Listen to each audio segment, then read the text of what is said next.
Film producer Chittibabu గారు కూడా మనతో జాయిన్ అవుతారు.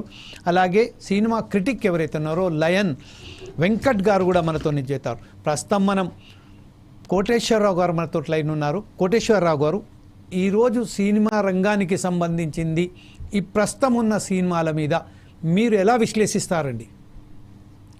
ముందుగా పుష్ప సినిమా విడుదల ఆ సందర్భంగా జరిగినటువంటి వివాద నేపథ్యంలో సినిమాల గురించి వాటి తీరుతెన్నుల గురించి చర్చ జరుగుతూ ఉంది. దాన్ని సబ్జెక్ట్ గా తీసుకొని చర్చ పెట్టడం అది మంచి పరిణామం. సినిమా అనేటువంటిది దానికి భిన్నమైనటువంటి భాష్యాలు చెప్పేటువంటి వాళ్ళు ఉన్నారు. ఒక సినిమా కావచ్చు, లేదా నాటకం కావచ్చు, నాటికలు కావచ్చు, ఏ కళారూపం ఏదైనప్పటికీ దాన్ని ఏ ప్రయోజనాల కోసం దేనికోసం ఉపయోగించాలి అనేటువంటిది ఇవాళ కాదు, చాలా దశాబ్దాల నుంచి నడుస్తున్నటువంటి చర్చ. కళ కాసుల కోసం కాదు, కళ ప్రజల కోసం ఉపయోగించాలి అనేటువంటి ఒక పురోగామి భావనలతో ఉన్నటువంటి వాళ్ళు చెప్తున్నటువంటి మాట. ఏ కళారూపమైనా కానీ సమాజంలో జరుగుతున్నటువంటి అవినీతి అక్రమాలని ప్రతిఘటించడానికి అవసరమైనటువంటి సందేశము, ఒక ఆయుధాన్ని ఇవ్వాలి.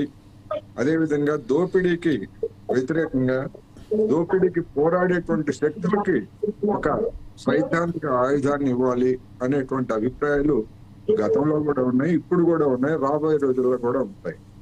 అయితే ఇప్పుడు ఇవాళ మనం మాట్లాడుకుంటున్నటువంటి చర్చలో అశ్లీలత కానివ్వండి, లేకపోతే అసాంఘిక శక్తుల కార్యకలాపాలని, లేదా అందుకు పాల్పడేటువంటి వాళ్ళని హీరోలుగా చూపిస్తూ తీస్తున్నటువంటి సినిమాలన్నీ కూడా దేనికి ప్రతిబింబం అంటే ఇది క్షీణ సంస్కృతికి ప్రతిబింబం.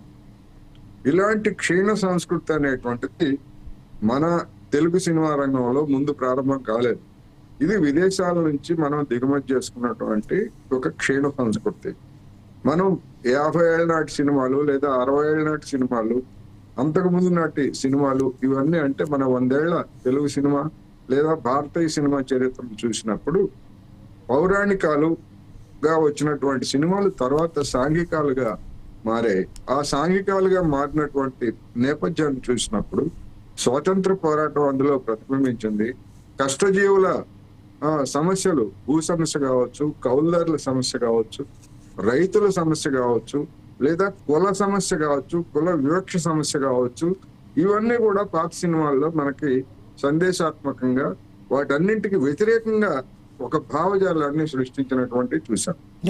ఇవాటికి వచ్చేసరికి అటువంటిది క్రమంగా పోయి, అంటే సంస్కరణ భావాలు, విప్లవ భావాలు ఇవన్నీ కూడా పోయి ఒక విధంగా ఏంటంటే తిరోగామి భావాలు, క్షీణ సంస్కృతి భావాలు అనేటువంటివి ఇవాళ సినిమా రంగంలో ముందుకు వచ్చాయి. అవి కాసులు కురిపించడం అనేటువంటిది నిజంగా చాలా దిగ్భ్రాంతి కలిగించేటువంటి అంశం. అటువంటి సినిమాలని జనాలు చూస్తున్నారు.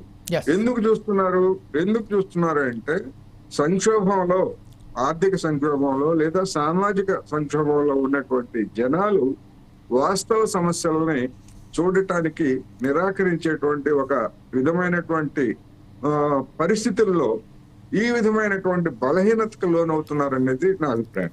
అందువల్ల ఇదే సమయంలో తెలుగు సినిమా ఇండస్ట్రీ కంటే మలయాళ సినిమా కావచ్చు, లేదా కన్నడ సినిమా కావచ్చు, లేదా తమిళ సినిమాల్లో అక్కడ కూడా వ్యాపార ప్రయోజనాలు ఉన్నప్పటికీ సమస్యల్ని ప్రతిబింబించేటువంటి జై భీమ్ లాంటి సినిమాలని అక్కడ తీసినటువంటి ఉదంతం మనం చూసాం.